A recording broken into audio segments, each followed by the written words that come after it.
lovely computer people, and welcome to Lost in the Farmer's Market, where today we're talking about this not so large but worth looking at subject.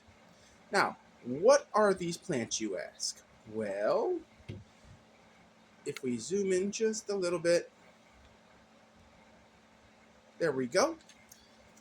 Their scientific name is Andrographis paniculata, commonly called the king of bitters. They are in the Acanthaceae family, which means they're related to bear's breeches, Fittonia, Honegok, polka dot plant, Mexican petunia, and black-eyed Susan vine, some of which you may remember we covered on this channel. Now, the name Andrographis is very specific. It means male, andro, and graphis, meaning stylus or pencil, so male pencil? Ooh, my. But anyway, this plant is native to India and Sri Lanka. It is hardy in USDA zones 10 through 12 and is considered a cold-sensitive annual in North Carolina. And that is a mischief. Don't mind him.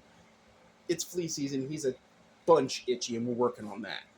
But anyway, its soil pH preference is 6.5 to 7.5, and that is an estimate because I've never been able to find a clear and concise answer to this on any site. There are suggested soil pH ranges, but they're all loosey-goosey and all over the place. So that's based on a consensus. It prefers partial to full sun. Its height can be 12 inches to 36 inches, which this specimen here seems to have ignored it as like ultra dwarf. In case you're wondering, these are seed pods. It's flowered. There's one right there.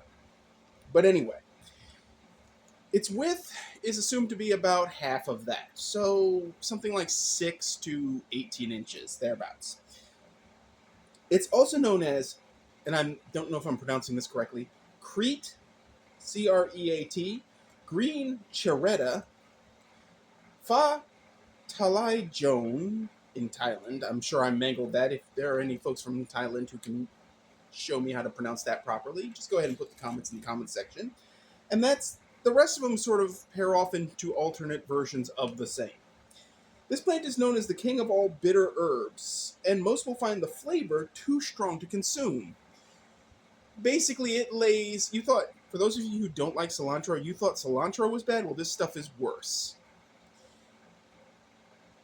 Now, typically one would take this as a herb in a capsule form, but tea is an option, though I'm not sure how you unbitter the most bitter herb on the planet that you can safely consume.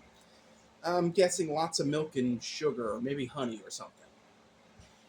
This plant has historically been used to treat a wide range of health issues, ranging from viral issues to diabetes and even flatulence.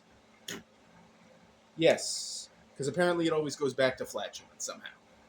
I mean, if y'all remember my episode about epizote, yeah, it always goes back to flatulence. Anyway, during the pandemic, this plant was evaluated by the Thai government for use against COVID because of its antiviral properties.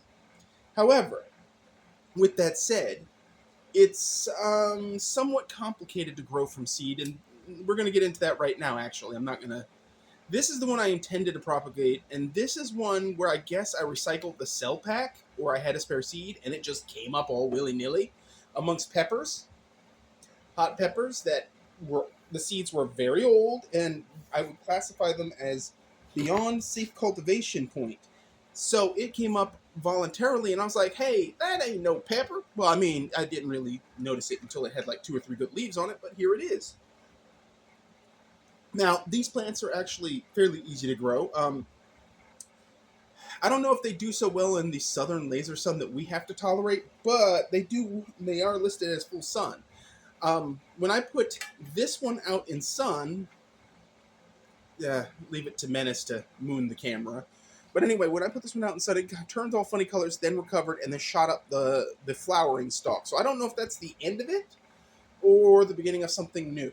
This is the first year I've grown it, and so I don't have any background data other than what was on the seed packets.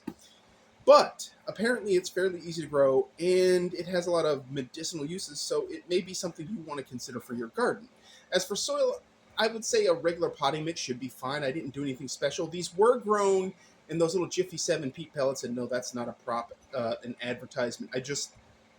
at the time had them, and since I barely used them, I said, what the heck, let's see what happens. So, that's the nuts and the bolts of the King of Bitters.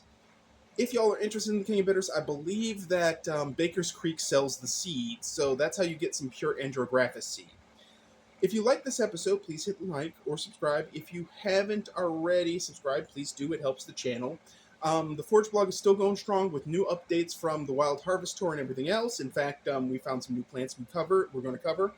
And lastly, in the next few videos, this one included, they're all being shot in July. This one's being shot in July. I don't know why I said it like that. But anyway, it's hot. Like, really hot in the Carolinas. So what you're hearing in the background would be my fans going, because I have to move the air around in the studio and the lab. So please bear with me while we try not to spontaneously combust this summer. Thanks for watching, and as always, folks, keep them growing.